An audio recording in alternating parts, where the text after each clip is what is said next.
welcome to Snobcast, podcast for folk snobs. As always, I'm your co-host, Kobus. I'm joined, as always, by Almar Miller. How's it? Just like every episode, we'll be discussing some recent watches. We'll have our main discussion and some upcoming releases. Almar, Kobus. what are you watching? What have I been watching? I have been watching quite a few things. Fuck, where do we start now? Oh, okay. So number one, I don't know if it's been like a few weeks or if I've just been watching more films ever since like load shedding. But anyway, I've been watching a lot of movies, which has been great. I think the podcast has also helped, so I'm like keen to watch it. Anyway, tangent over. I saw Wendell and Wild, which I was super keen for because I love stop motion and also with like whole, I guess, Keegan Michael Key and Jordan. There we go, and Jordan Peele. So I was obviously like keen for that as well. Not that I was a Key and Peele fan, but I like them. I don't know, Key and Peele. Not that I like them as individual people. I enjoy projects they've been attached to and stuff. In terms of the Key and Peele as a thing, not that into it. But anyway, was keen for this. I was like, cool, stop motion. It's gonna be dope. The humor might be dope. And it was not all that dope. Not bad by any means. I think the biggest kind of issue I have with the film is there's a lot of ideas that are like in there, like a lot. And it oftentimes, like it happens a lot where it just feels like certain things don't kind of come to an end and then that kind of the next idea starts already. And it just feels a bit like there's too much packed in and it's not kind of sculpted and finished off enough. I think it needed more time. But there is a very cool like structure there. It's not like all bad. I still had a good time with it. There was stuff I enjoyed. Because like the music was great, but they use it like too short. Like a song would like barely start and then it's kind of over. The music didn't always feel like it added anything to the specific scene in the way it was used. Like the song would be cool, but just in conjunction with what is actually playing out on screen, it just didn't feel like it was like fully utilized. Because they used like a bunch of very cool sorry? Like how it fits into the plot? Not necessarily the plot, because I'm not expecting every licensed track that you're going to use to sing about things that are relevant to the film all the time and what is happening. Just more in the way of like there'll be like an action sequence and then they'll choose this really fucking cool song from like they had like music from this band called Death, which is like a very old school all black punk band. I don't know if it was like from the 70s or 80s or something. So they used music that fit what the general feeling of that film would be and also like how we see our main character. But you'll have this whole scene play out like a big action scene, and just in that way the music feels out of place. I was like, it's like I feel like something in terms of the editing needs to happen more so that music feels more like in place with everything that's busy going on screen. But my biggest gripe with the film was just it was like a lot of ideas, and they go for it. Like it's stuff like about like the like an industrial prison complex and like it's cool themes and stuff, but just at certain points they just pack in so much and you're like, okay, it's a bit, yeah, it's a lot. It's interesting. I think Henry Selick directed it, right? The same director. I think you are right. So it's funny, he also did Nightmare Before Christmas, and Tim Burton gets like all the credit for that movie always, and the same thing's happening again because he directed this and Jordan Peele's just getting like all the credit. Yeah, that's not Jordan Peele's fault. No, like, of course not. It's more the public, but it's just sad this guy makes so much like amazing stop motion and people just aren't like recognizing him for it. Yeah. Feel ya. But yeah, that's about as much as I have to say about that. What else did I watch? I rewatched X, which I saw like actually the previous week, but I forgot to mention it because I really wanted to check out Pull. And I was very lukewarm on X the first time. I mean, you and I spoke about this. We were both like, we didn't. I mean, lukewarm wasn't even the right word now. I was really very like, why do we people watched love this it so together, much? and I think we like looked at each other afterwards, like, what was that? Like, where was Yeah, where was the rest of the movie? Like, it felt like. But anyway, so rewatch that. Definitely, I kind of felt better the next time, like the second watch, but I think that's also just maybe because I knew exactly what was coming, what to expect. But still, at the end of the day, I was like, still didn't get much from it. The shotgun scene with the old lady is still like the best thing out of that whole movie. It's so funny. It's so funny. Flies. My hip. Anyway, then I put on Pearl, and that was really like great. I really enjoyed Pearl. I think it's a much better film. I think the existence of Pearl makes X a better film. But that being said, it should be able to completely stand on its own merit. So that's what I'm saying. I'm not like it doesn't make X a better film, but it makes it a better film. I get you. Contextualize certain things. You know they're doing a third one. There's another one coming I think it's called Maxine with XXX, yeah. And I'm keen for it now because I'm like, cool, I really did enjoy Pearl. X just wasn't really my vibe, but I'm keen to see what the next one will be like.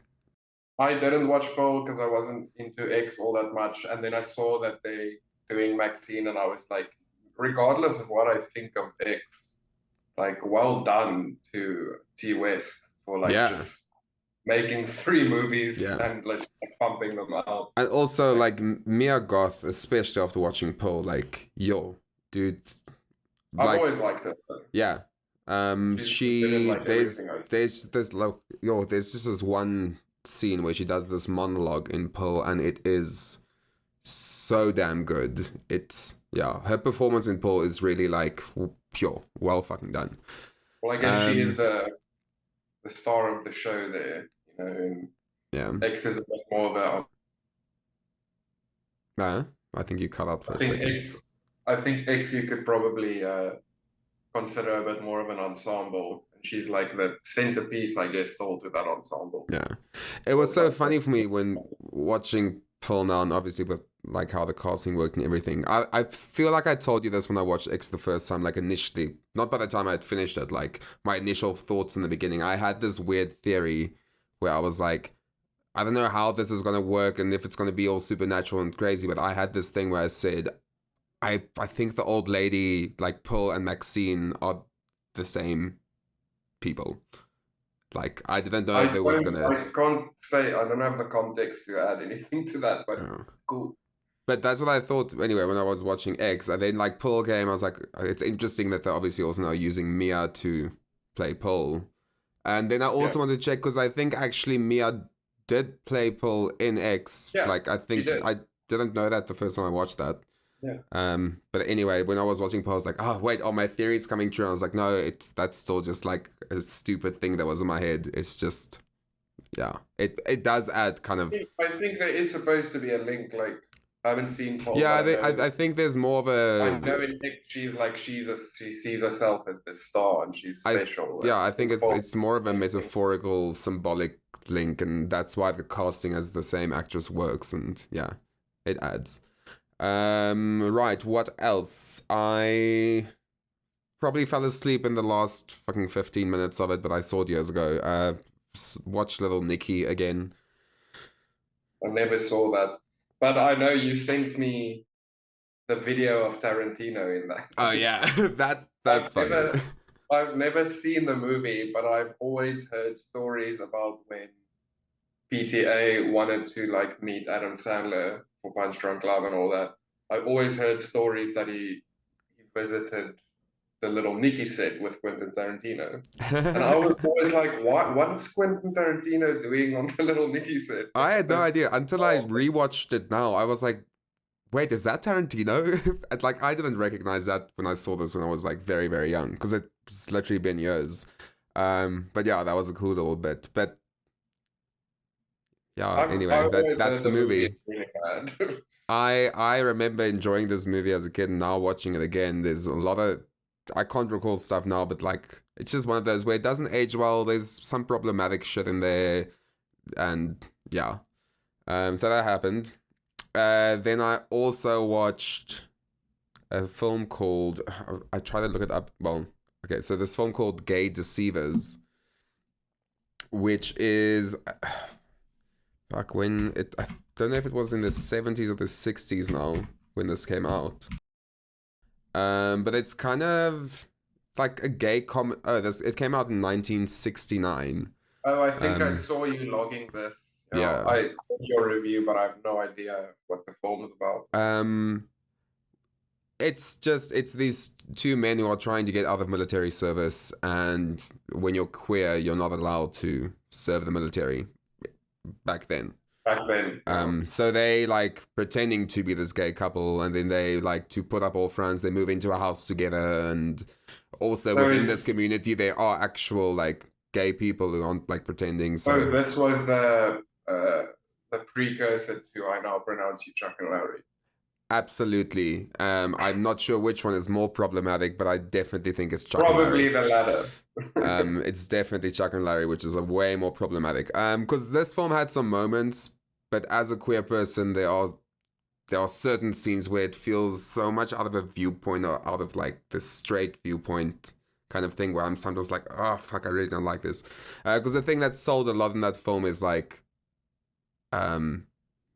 what being normal is, and like that to me was the whole time like but there are some other great queer moments with some great performances, and one specifically hilarious joke which is really great. But yeah, also film that doesn't age well, but I still am in awe that this film even got to exist in the first place. The fact that this was made in 1969, even though the viewpoint about queer culture and everything isn't always so great, the fact that they still made this, and some of the things that they do and say, and the fact that it exists is, it's from what I can tell from what you're saying, it seems like it's not done in bad spirits, even though there might be some. But I would say for majority, probably like the intention was probably good. Yeah, I think it's the intention was good, but it's just at the point where people just weren't all that educated on what is cool or not. So yeah, I definitely feel like the intention could have been good, but just like Chuck and Larry, I don't think they made that movie like to be problematic, but it is. Yeah. But I think that was their like immature way, I guess, at the time of trying to tell that sort of story. Look, these films like this is years, but shit like this is always the positive queer ending and all that. Yeah, look, shit like this is always going to happen, and not just specifically to do with queer films now. Like for the rest of time, we are going to have films that eventually don't age well anymore, and that just don't fit within society, and like it's like an inevitable thing. But yeah, still very happy I watched it. So that was good. What's the title on that one again? The Gay Deceivers. Very on the nose. Yeah. I like it. Then I also it was all with the spooky season, and I've been watching a few stop motion-y things going on lately. So I rewatched Nightmare Before Christmas, which it's a great film. I don't really know what more to say about it. It's great. The music is great. The stop motion is great. The story is great. Take your word for it. It's and yeah, it's I think I like Corpse Bride more, but Night Before Christmas is probably the better film. But yeah, so that was great. I'm not going to say much more about that. Definitely, I would like for you to check it out in due time. Maybe Christmas. Yeah, maybe for Christmas. Then I rewatched also first time in years. I rewatched Sleepy Hollow, which I don't know if you've ever seen it. That either, no. But you know of it, you know like who's in it, what it is, everything. Okay, cool. Was great seeing this again. It's not like the best film, but in terms of if you want to watch something that's going to give you like a mood and an atmosphere and a very specific feeling, film does that really well. Like it feels very eerie and spooky and autumny and Halloweeny and misty, and yeah, the whole vibe of it is cool. So it's a good ride. It's a fine film. I do enjoy it. Yeah, I told you I watched Pearl. Then I watched Men, finally. Oh shit! Which, yeah, I you and don't I. remember. Did we speak of? Oh, yeah, You spoke a bit about it last time, but then I was like, I'm gonna try and get around to it. I mean, in private, like we spoke a little bit about it. Yeah, but not like much. Like you mentioned you watched it, and I was like, yeah, that ending, eh? Yeah, it's. Yeah. That's yeah. I. That's how I feel about it as well. I feel like I know what they wanted to do. It's impossible for you not to, but then it just felt very men bad. Yeah, that's it. But you don't say anything more about it or like expand on that idea. Yeah, it's just like, hey, aren't women like oppressed? Yeah, it felt a little bit almost male gazy viewpointy at times, and I was like, it doesn't feel like Jessie Buckley is a character. No, and given everything with this film, she is incredible. Like she's always amazing. She like did the most amazing. She made it like able for me to watch that film. Because and I will say it's shot beautifully. Oh yeah, no, like really there's beautiful stuff. With the shallow depth of field in that. Yeah, it's not like it's not even that I hate it. I'm just like, you're kind of telling me already how I need to feel about it, but I know how I need to feel about these things. But the way you're presenting the thing that I need to feel, like it's just. It's like this movie isn't gonna win anyone over that's on the other side of that. No, not at all. It's made for people who already feel the same way the movie feels about it, and then it doesn't do anything more with that. And the end is like a almost literal circle jerk. It looked incredible. Like I love that whole sequence, but it was also like, whoa. But I was also like, I get it. You've been telling me this like the whole film through, and that whole scene, but I mean, I guess we can just talk about it. When every single man is essentially giving. Men, if you haven't seen it, where every single man is basically giving. Regurgitating himself. Yeah, when giving birth to himself and regurgitating himself or whatever is like, just like, I know I've picked that up since the beginning of the film after you've cast every single man as the same actor, so you didn't even need to give me that whole excessive scene of this continuous cycle of men being shitty, because. And I get it. Maybe it's not. It's also like a body horror thing, and maybe just wanting to get that element of it in there. Yeah. Maybe it just needed to just broaden the focus a bit more and not go down. I don't know. It just had to say more about the thing it's talking about. Like, because I'm like, when I already got the message and the idea within the first few minutes of the film, I'm like, cool.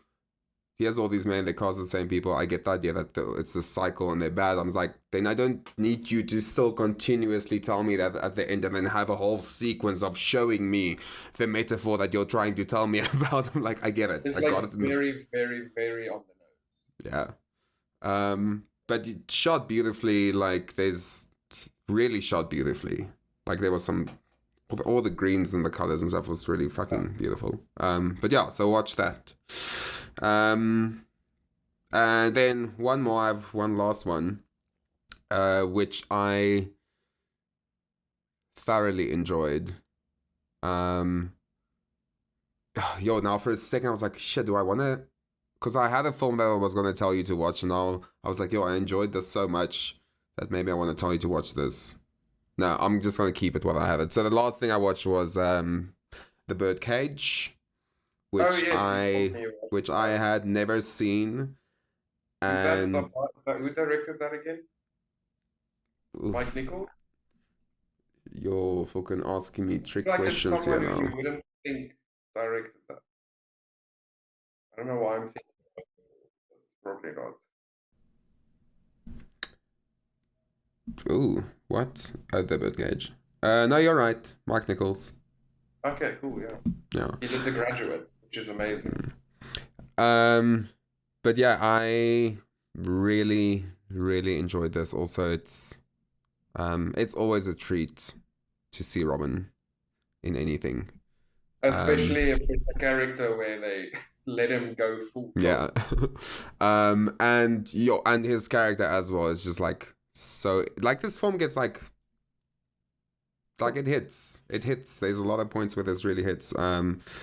Anyway, I have so many great things to say about this movie. I cannot recommend it enough, and I know you haven't seen it yet, so I'll throw that out there for you as a general.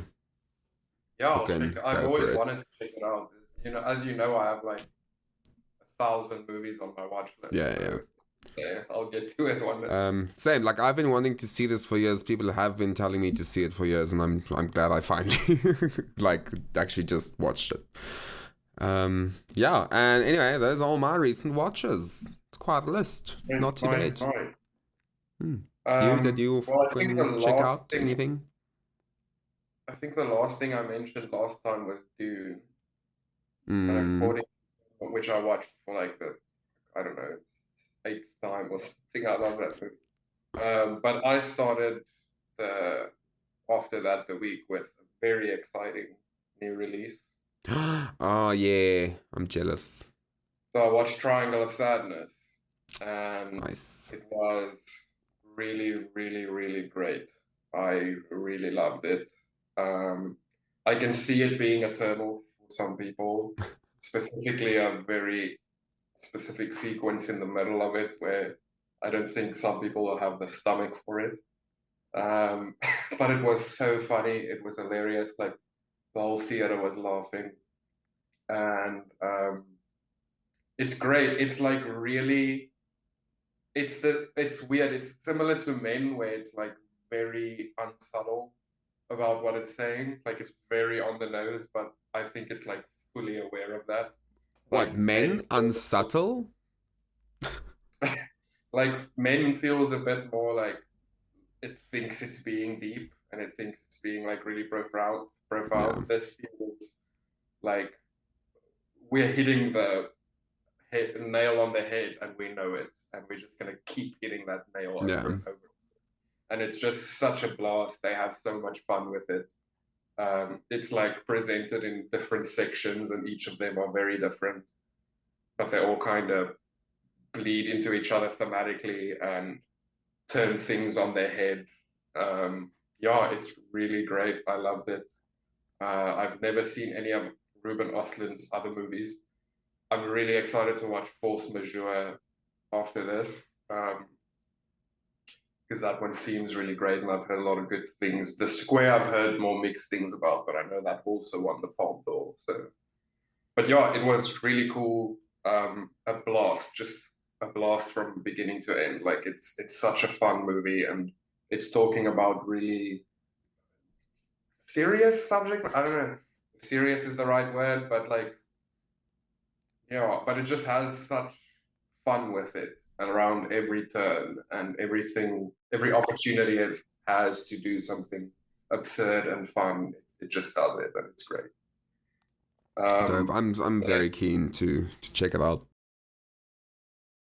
Yeah, it's a great theater movie as well because it's so funny, and I think like I had a good audience for it. It wasn't unfortunately such a big audience. Like you would hope a film like that gets a bit more of a following, but yeah, like everyone in the theater was like laughing and just cheering, and it was great. I love watching like films like that with like in cinema with a bunch of people where you can just like mutually hear everyone just having a good time. Yeah, it was good. And everyone was almost like, not literally, but like looking at each other like, are you seeing what I'm seeing? It was really great. I think it drags a bit towards the end. Like there's parts towards the end that I think they can cut down a bit, and my favorite part of it was the middle section, because it's like I said, split into 3 sections, the movie. And the middle section by far was the most interesting and entertaining to me. But I love where it goes and I love how it ends. Yeah, great film. I would recommend it fully. And then after that, I watched Dr. Sleep, which I was apprehensive about watching back when it came out, because I'm like a big diehard The Shining fan. Yeah.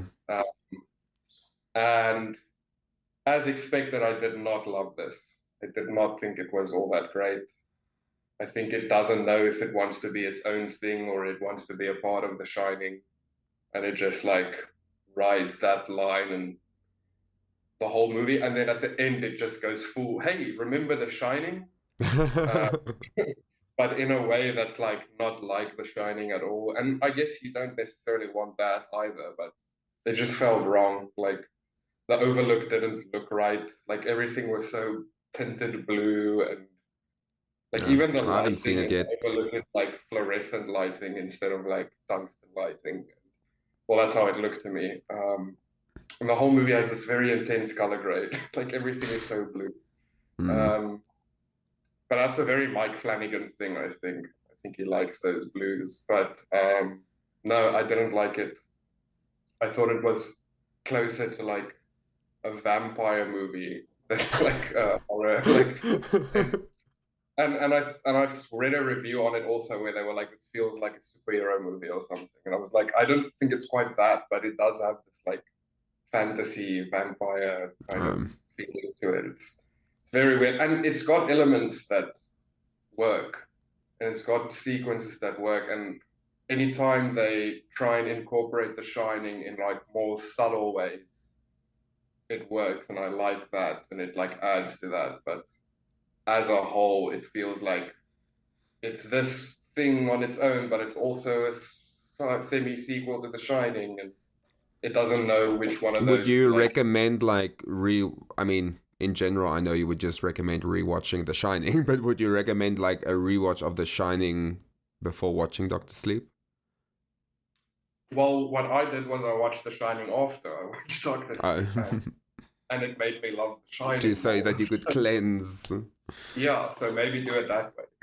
But yes, that's going to require me to actually rewatch The Shining. Why is that a bad thing? I like the movie. There's just other things I don't. So you haven't seen Dr. Sleep? No. There's a Shelley Duvall impression in here, so look forward to that. It's not Shelley Duvall, obviously, but the actress gives her best Shelley Duvall impression, and I love that. It's great. Love that for me. Cool. I know our like eternal argument about this movie is about her performance, and I know where you're coming from. I think her performance works for what the movie is. I think it adds to the offbeatness of everything. And I did watch it again after Dr. Sleep. It's like the last thing on my list of the things I watched, but I guess I just mention now I watched it, and there's not much to say about it. It's The Shining. It's great. Yeah. It's one of the best exercises in atmospheric filmmaking ever. So that's The Shining. And then something you didn't mention, but you did watch because we talked about this. I rewatched Apollo 10.5. Oh, I didn't add that to the list. Yeah, shit. I rewatched Apollo 10.5. Wow. That night you sent me a picture of you. And I was like, dude, I watched this like an hour. That was so, because the funny thing is, like, you still sent me that video, and I saw your cat sitting, so I was kind of just staring at the cat, like sitting all human-like. Video of my cat sitting and like panned over to the TV. And then, but I didn't even get to that point of the video. I was like, when you pan over the TV, I was like, oh, if he's gonna show me the cat's like watching a thing, so I didn't like Not that, I don't even think I would have recognized it anyway because I knew about the I film, but I mean, didn't know it well later when enough. you told me you were watching it, I was like, go look at the video I sent you on Yeah. And I was like, what? Coincidence. Very nice. I think this is a really, really sweet, warm film. It puts a smile on my It's face. so great. A warm feeling in my tummy. Even though I didn't grow up in the 60s in America, there's a lot of it that feels familiar to me and feels nostalgic. Yeah, it's really I think just like that's a warm little storytelling hug yeah, it's of great. like And it's no remembering real like one's past. yeah, there's no real like plot. It's just all these kind Yeah. of vignettes about what childhood was like back then. And I watched it with my parents, who did grow up closer to that time, even though it was South Africa in like the mid 70s to early 80s, which I guess is similar to what the 60s was like in America, because like everything It was late. arrived later. um, so that was cool seeing it through their eyes and just like seeing them respond to certain things that they recognize from their childhood. So that was Yeah. yeah, I always love Linklater. And this is, I think, the third time he's done rotoscope animation. He did Waking Life and Scanned Darkly like that.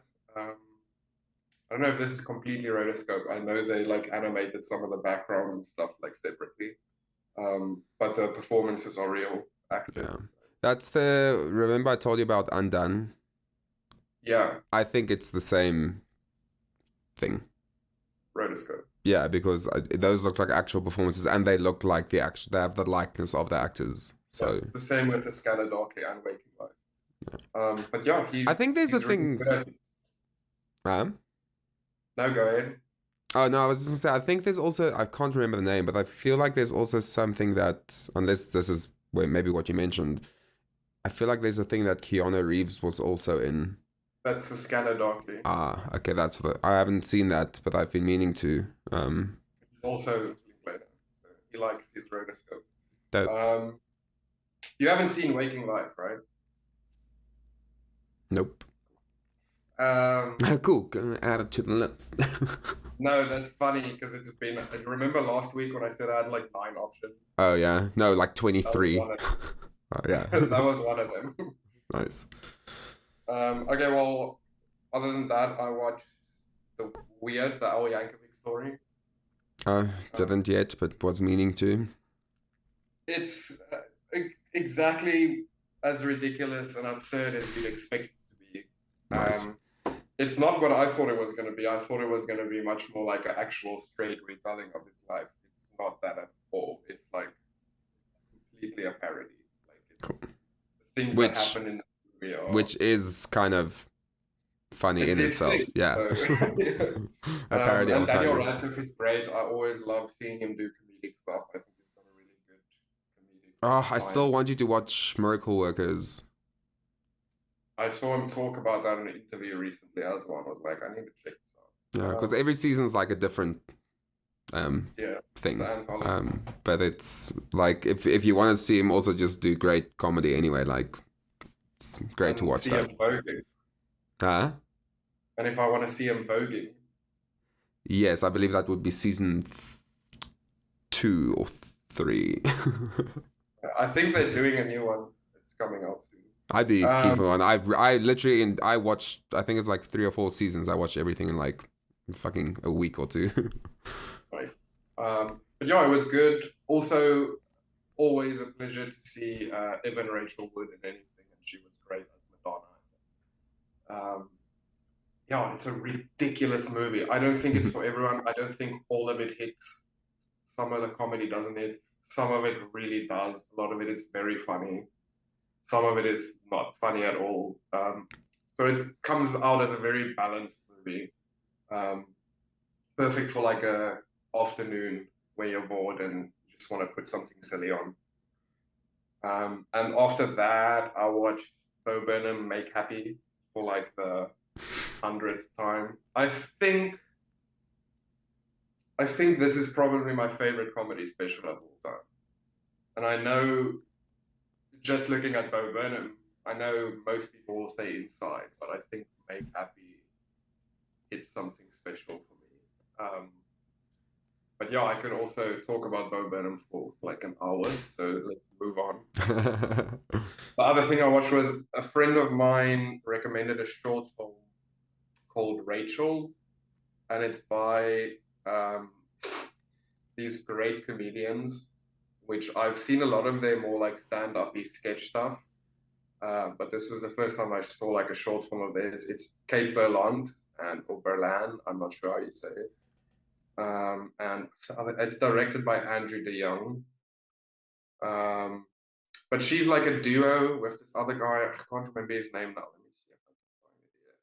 But it's just a really great short about these people who have like a get together at their house, and there's this one guest there, and they just make things awkward. I won't say why. It's very interesting how things turn out. It's very funny and absurd, and I would just recommend checking out any of Kate Berland's stuff and Kate Berland and company, because they all do things together all the time. She's really funny. The other guy is really funny. I feel so bad that I can't remember his and my letterbox won't load. But yeah, that was great. And as I mentioned, The Shining. So yeah, that was me for the week. I kept it light. Nice. I was fighting. I was being good. Good boy. Also, just wanted to say his name is John Early, because I do want to give that credit. Both of them have also been on a sketch show that I really, really love, and I've showed you a few sketches of. You know, the tables sketch? Oh, yeah. So both of them have been on that show. It's called, I think, Richard Robinson. Such a great show. Such a ridiculous sketch. It's tables! Yeah, great show, great sketch. Love those two. Apparently, they always work with the same director as well, which is this Andrew DeYoung. So check anything they've done out. And on the topic of the table sketch, check anything Patty Harrison does out, because she's amazing. She has this series on YouTube called Patty Harrison Reviews Exotic Animals, and it's great. But yeah, we can move on to our main discussion, which today we'll be discussing Jacques Tati's Playtime, an absurdist masterpiece about the hustle and bustle of modern life. Look at you pushing your agenda and pushing your opinion, calling it a masterpiece. Featuring terribly bureaucratic office space, a glass palace of a apartment building, and a restaurant that really should not have been opened yet. So sounds about right. I think this film is one of the greatest films ever made. I think almost everything about it is incredible. And if you look at just the craft of filmmaking and what it takes to make a movie and make it work and make it still funny and entertaining and all that stuff, this is a miracle. And it happened in like 1968. And yeah, Jacques Tati is France's Mr. Bean, but better. I have an enormous smile on my face throughout this entire movie. I think it's an absolute delight. What did you think? So, no, first I want to hear how do you really feel? No, I'm kidding. I enjoyed it. Like, I was impressed, like, by the sheer, like, scale of it. Because, like, I could, not, like, in a bad way, but, like, when that film started, I was like, oh, these are set pieces. Like, you can see they're set pieces, but not because the cracks are showing, but just, I don't know how to explain it. But the entire film is like a exercise in setup and payoff. Like, there is not a single element of this that isn't, like, paid off. Like, every little prop, every little frame, every, like, composition is, like, done in a way to pay off in a specific way. Yeah. And it's almost always funny. So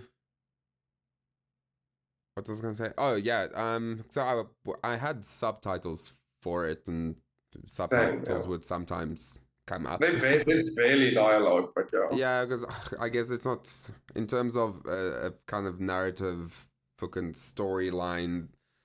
There's not one, but it's not that kind of film really. That's gonna be like dialogue heavy, and there's this profound story thing. I think the story is more kind of. I think it's profound.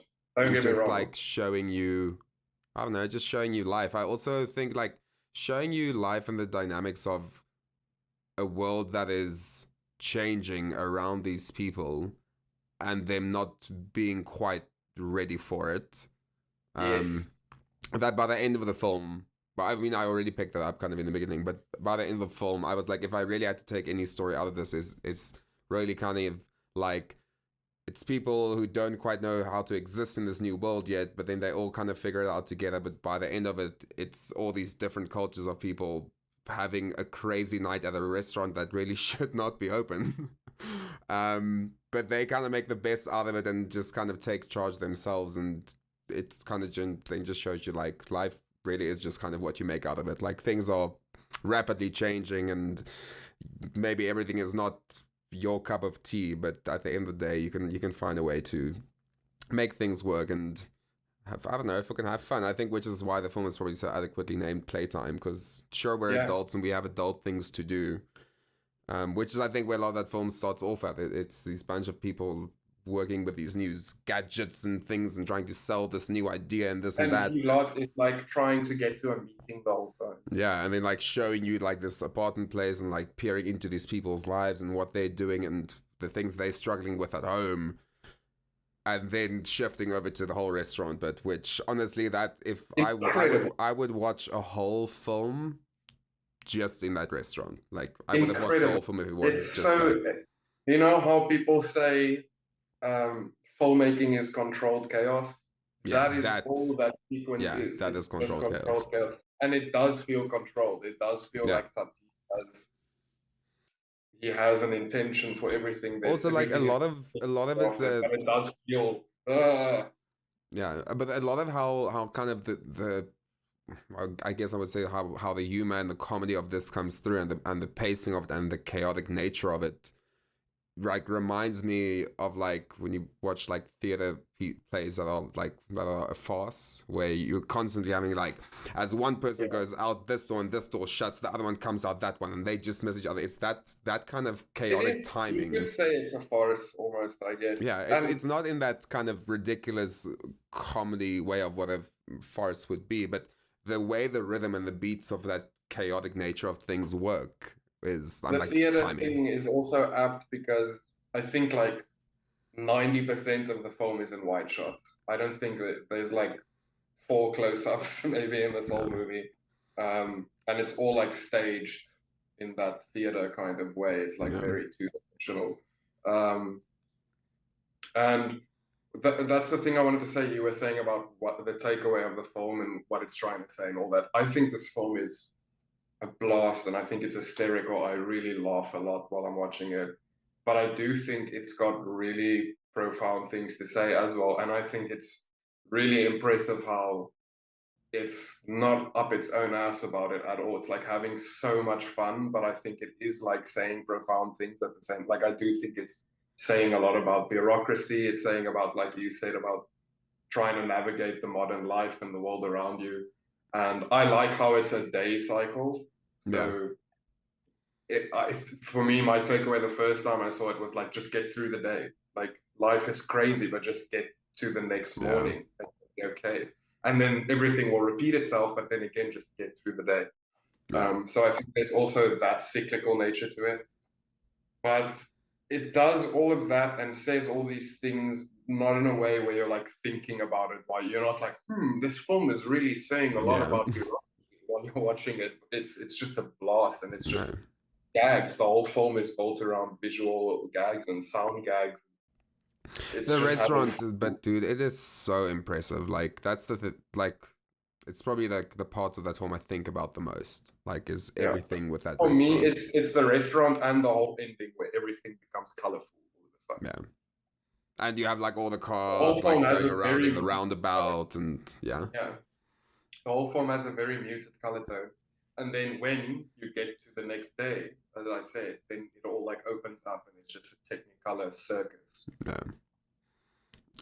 That set is impressive, but yeah, they call it Tati Town. They build a whole freaking town, like, and they wheeled the buildings around to where they needed them for certain shots. And it's an incredible exercise in filmmaking and staging. And you know, a lot of people also say like directing is staging. You know, it's mise en scène. It's setting up these elements in a cohesive way. And if you look at it like that, I think Tati is one of the best. Also, what I was thinking about bringing up to you, there's a filmmaker that takes inspiration from this, and it's one of the, like, you wouldn't think it, but I was watching an episode with Bill Hader, and he said Playtime is like a massive inspiration on Barry in the way that they stage a lot of it, and how he wants like a lot of things to play out in wide shots. The final season with the bike chase. That as well, yeah. Like the way she goes up to the roof in that one part of the bike chase, and then something happens and it just fans over. So I think this is a film that's like inspired a lot of filmmakers that have come after it, but not in like direct. No one's gonna make Playtime, but I think the things you take away from it, you can incorporate into your work. Yeah, I feel like I did, like when I summarized the whole story, that kind of all in one conveyed exactly how I do feel about the film. Well, you said when you said you watched it, you said I have thoughts, which usually means something negative. Well, now I've had like time with those thoughts, and those thoughts were mostly initially me kind of being like, do I need to have? Does there need to be some more like purpose or deeper thing to what I just saw? And I was like, and then as I was kind of sitting with it for days, I was like, no, well, that was kind of it. And I, like, the longer I sit with it, I realized like the more I did get out of it. And I think I got exactly out of that film that I was supposed to. I did just need a few days to like think about it. Thoughts, when you said you have thoughts, the thing I thought was like, what else do you want from a film like that? Like what can it change to be like? Anything you can change just makes. I remember like when I just started watching it, probably like within the first 20 minutes or stuff. I can't recall them now because it seems so stupid and mundane now anyway. But there was like, I think there was definitely stuff I like kind of picked out on like within the first 20 minutes, and then I don't know, all of that just like went gone, and I'm like, okay. So if there was anything that I maybe was like unsure about or didn't like, I already forgot about it, because as I said, like the longer I've sat and thought about it, because it's been like I think more than a week now, just like the more appreciation I've like gotten for it. I felt similar the first time I watched it, is for like the first 10-15 minutes of it, I was like, what is this movie? Like, what is it doing? I think that was my thoughts. I was like, what the hell is going on? Yeah. And then after like 10 minutes, you realize, oh, this is the film. This is what it's doing the whole time. And then from that point, I was just strapped in for the ride, and I enjoyed like every minute. I think in my first review for this way back, because I watched it in like lockdown, I think, for the first time. I remember when you watched it, yeah. Yeah, and I was saying like I could have watched another hour of this. Like and watching it again now, I just have a smile on my face watching it. Like, there's so many great gags that is so clever and so funny. One of my favorite ones is the glass door that breaks, and then he I was going to mention that now earlier. I was like, that was a good gag. It's so funny, and there's a lot of stuff like that, just like great setups and payoffs, and it's even things because they show you like working on the door and like the doorman arriving and all that, and you're like, okay, he's arriving for work, whatever. And then when the door breaks and he does it, like it's just like all those silly gags as well, like the drunk guy getting thrown out, and then he's looking up at the light, and then he like follows the circle back in and twists back in, and then at one point they just like, you know what, we're just gonna put you upright in a chair that's upside down, and you'll stay there. We'll put you in a cage. I think the movie is so silly, but it's also like, dude, that whole section in the restaurant, like after that pallet thing like falls, and they have like this little private section, and it's just crazy. At that point the whole film is just chaos. Yeah. But I also love the idea of, especially for a film like this that relies on like chaos and visual gags like that, the idea of a restaurant that isn't like fully Also, and that, functional, allowing people is really great. because I also think with that whole restaurant scene as well, like that's also delivering so much commentary like on the rich and wealthy. Like how ridiculous these things are, like these dishes that are like, oh, they're so expensive, you're doing this or that. And I was like, then you have waiters who are barely even competent of, I don't know, like sourcing it, because that fucks up the whole One time. waiter just goes around to like every woman in the place. Like he just wants to like, and like even the ridiculous thing with the like seat imprint, like the chair imprint on the back, and then that being your ticket into the private section. Like, it's just like, it's a bunch of really silly gags, man. It's so you see ridiculous. it at first, the seat thing, and you're like, oh, that's funny, like the seats are wet or whatever. Yeah. And then when it 20 minutes later it comes it back. pays off. Yeah. Oh, it's great. And that's everything in the film is like that. But yeah, this is not the first like that, similar to how I was saying, Mr. Bean. The character that, I don't know if you know, but the main guy that's like bumbling through the whole thing. That's trying to meet this guy, yeah. That's Tati, that's the director of Oh, dope. And he plays that same character in like other films of his as well. So it is very much like a Mr. Bean kind of thing. He has another film called Mon Uncle and another one called Traffic. And I think, I haven't seen them, but I think both of them feature Monsieur Hulot, which is the character's name. And he's always this like Mr. Bean-esque bumbling character, just like going through the world. And I think that's also just a great in for the audience. You know, he's like he's the audience character, the one like looking at all this being confused. Yeah. But yeah, those are my thoughts. So at the end of the day, what would you think you would rate something like this? I feel like just because of ratings are arbitrary. That's why I don't usually ask you afterwards. But I was just like really excited for you to watch this. I would give it like. You don't log them on Letterboxd because you don't want me to know beforehand how I feel about it. I think.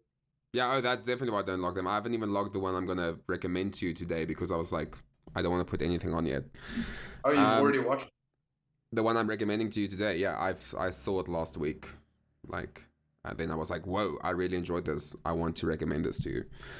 I would like, in sheer like, in a filmmaking aspect, I would be like, fuck dude, 5 stars. Like, this is an impressive feat. Like, that's crazy. In terms of my own enjoyment and what I got out of it, and I don't know, considering many elements and things, I guess, I don't know, which all the filmmaking elements are superb.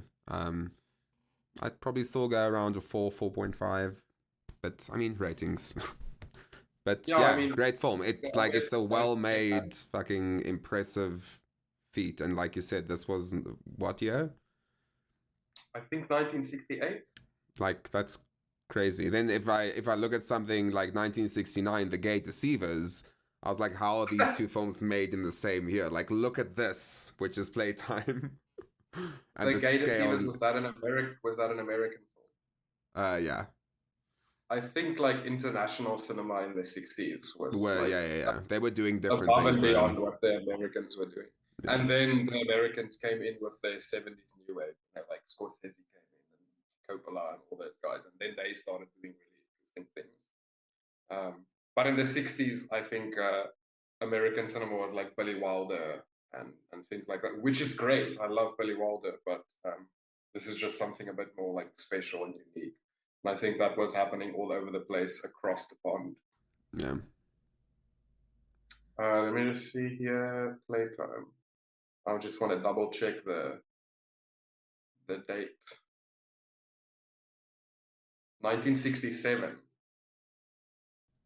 67. Yeah, but yeah, like we said, like ratings are arbitrary. They don't really matter. We're not doing this to like give every film we watch a rating or whatever, but just this is a very special film to me. So I just want to put on the record that what you were saying, like the filmmaking and what you took away from it, every element of this for me, 5 stars, 5 stars, 5 stars. I think it's genuinely one of the best films ever made. Lekker. Are we moving on? I think so. You said that was all your thoughts. Yeah. Like, great recommendation. Thank you very much. I did enjoy myself. I also thought that there's a lot of other stuff that was like, on that list that I wanted to recommend.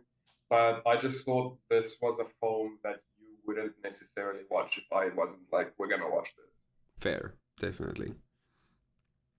That makes sense. So I'm glad you Which is enjoyed it. which is also like part of why we're doing this in the first place, and which is exactly why I'm like really enjoying it and so excited about it, because sometimes I want to be forced to watch films that I'm not necessarily gonna get around to myself, because you might just be surprised. Initially, remember how long I took to finally watch Mommy? And I was like, oh, the aspect ratio. Oh no, the aspect ratio.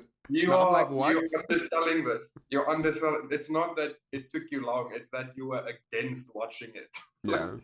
You were like, I watched the first 10 minutes. It was the aspect ratio was distracting. And now thinking back, I was like, how was that? Has that ever been an opinion I've had about? Like, now when I see shit like that in films, I was like, oh, cool. Well, I hope it's obviously don't just do it. But yeah, I'm like, I don't even think about that anymore. I also think back to what you were saying about it at that time. I'm like, that's like a different person. Yeah, fuck. I'm not that same person at all. And I mean, that's like one of my all-time favorite films. So yeah, it's good to be forced to watch. Maybe we should watch it once for the podcast, just for an excuse. I will and can happily talk about that film again. Okay, well, I guess we got some upcoming stuff to talk about. Yeah, some movie news. Am I gonna fucking gooi it this week? Let's see what I have on my list here. There's been some stuff. I think there's probably been like more like film releases this past like kind of week and a half than there's really been news. Yeah, I don't think there's been a lot of like new announcements or trailers or anything like that. But some stuff we've talked about before is like starting to come out now. So one thing I saw, I just kind of as it caught my eye during the week, I just made a quick note of them. I see that Bryan Fuller is busy working on, I believe it's a series called Crystal Lake, which that's Friday the 13th, right? Yeah, I think that's the cabin, right? That's like the cabin. I haven't, you know me, I'm not like very uneducated with slashers, like with the classic slashers. Yeah, I think because it's going to be a prequel series, and I think Crystal Lake is, Friday the 13th. There we go. So they're making like Bryan Fuller is doing a prequel series called Crystal Lake. I don't know how much info there is about it yet. I think I literally saw this yesterday. It just quickly caught my eye. I was like, cool, that seems kind of interesting. I feel like I also saw like an IndieWire article. I think that's maybe even what I saw, most likely. Which I'm like keen for and interested because I dig like 80s horror and stuff. This could be bad, it could be good, who knows, but I'm definitely intrigued. It's also interesting when you go with prequels because like when you have a franchise like Friday the 13th, which already has so much lore and history and certain forms that are now regarded as not lore, like there's just so much to unpack within that whole franchise. It's part of why it's like too intimidating for me to even start. Yeah. But so Bryan Fuller, what else has he done? Fuck man, I know. I don't. I'm usually the guy who knows. There's no match for him. Oh, he did Hannibal, the series. Yes, which I watched the first like three seasons and they were really great. I never finished it though. And I think he did Pushing Daisies, which I never watched, but I know a lot of people who love that show. In this article, they mentioned both those things. I watched Pushing Daisies when I was too young to really remember much about it, but I do remember like thinking, "Oh, this is like a cool idea." Yeah, I never saw it, but friends that I know that watched it loved that show. But yeah, I don't know what else he did. Then also, I guess on a prequel note and a segue, A Quiet Place Day 1. Yeah, you just told me about this, that it's like an announced thing. Yeah. I see there's no plot or anything. Lupita Nyong'o is Well, it currently sounds pretty attached. self-explanatory. It's Yeah, day yeah, one yeah. of the And I see the estimated release date is 2024. So it's still a whiles off, but we now know that this exists. I mean, I guess anything can still talk happen. This about the might not trailer for even. that this time next year. Or Yeah, and I mean, shit can also go wrong, and maybe it doesn't happen, but it's in the works. Plans are being made, I guess, to make it. I don't know how I feel about the franchisification of A Quiet Place. I'm I like was same, already warm on the idea of a sequel. I was like, but the this is a sequel was still like good contained film. the sequel was still like I definitely think the first one was better, but the sequel I still found to be a good film. But I'm also with you. I'm like I'm so scared they like make this such a franchise and then not that you can't taint the other films because like I said, they can stand on their own merit. But No, I'm not I saying just it's don't. going to taint the films, but that doesn't. No, but I'm saying like just from my side, I'm also like I don't know if I want more. I like what I have, and I'm kind of happy to, move on. But It's just like everything has to be a product. yeah, we're like, why can't we just keep coming up with new original IPs? Like, do a thing, move Which on, get a new idea. Which is what A Quiet Place was in Yeah. the first place. So it's like full circle. Yeah, so that's happening. Then there is also, because you know me, I'm a Tilda fan. All of us are. There is also The Eternal Daughter, which I watched the trailer for the other day. Film, right? Say again? Which is a Joanna Hogg film, if I'm not mistaken. You're better with names than I are. Souvenir, part 1 and 2. I think it's a new film by her. She's also heavily backed by Scorsese. Right. I think The Eternal Daughter might even be produced or co-produced or something like. But yeah, it looks super interesting. Also keen to see Tilda play like more than one character. And because I think she plays her own mother in this. Can I tell you something about Tilda Swinton that's depressing? I don't know if you want to know. I mean, go for it. She is one of the people that signed the 2009 petition to get Roman Polanski back in the country.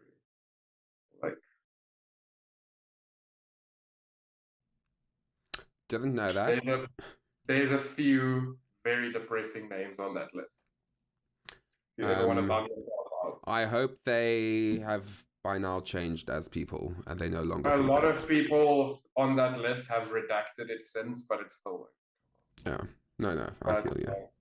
There's a lot of depressing names on that list. No. But yeah, so that's happening. Pretty keen to check that out. I messaged you. I just watched the trailer for Senior, which is Robert Downey Jr.'s documentary about his dad, I guess. Mm-hmm. Which looks pretty dope. I'm keen to check it out. So I've never seen a Robert Downey Senior movie. I don't think I have either. As you know, I'm a confirmed PTA fanatic. Yeah.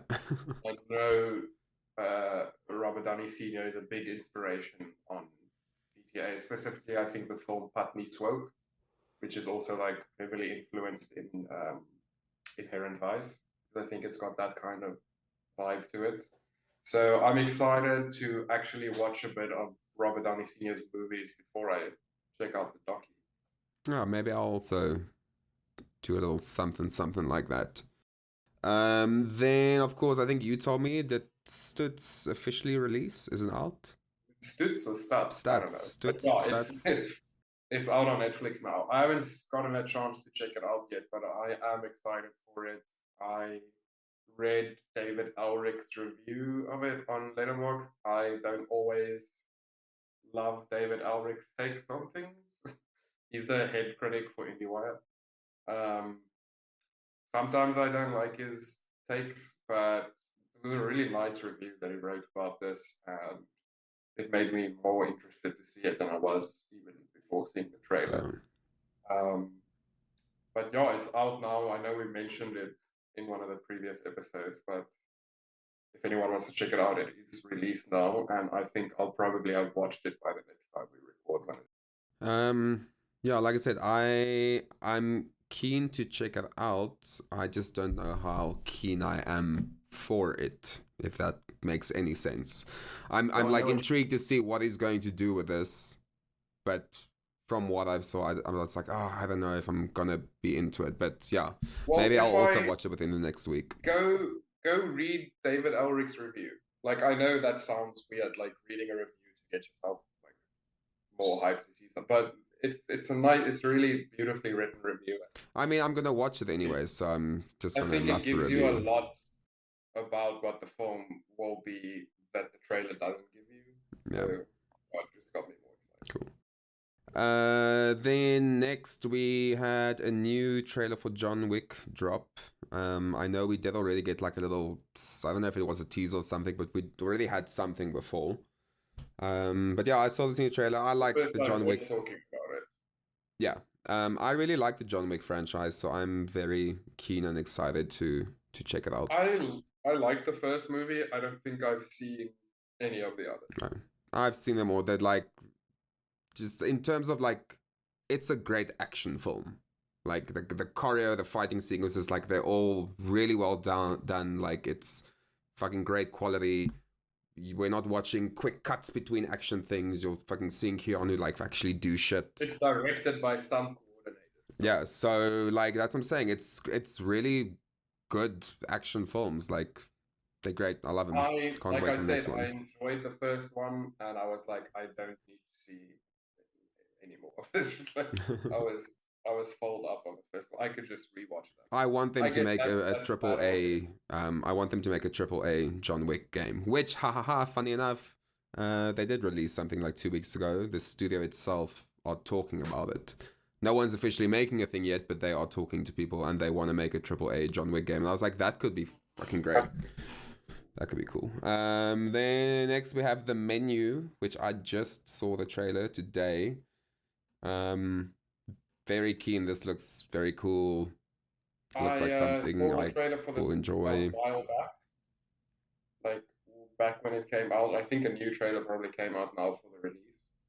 But yeah, it's out in theaters now, even in South Africa, which is crazy.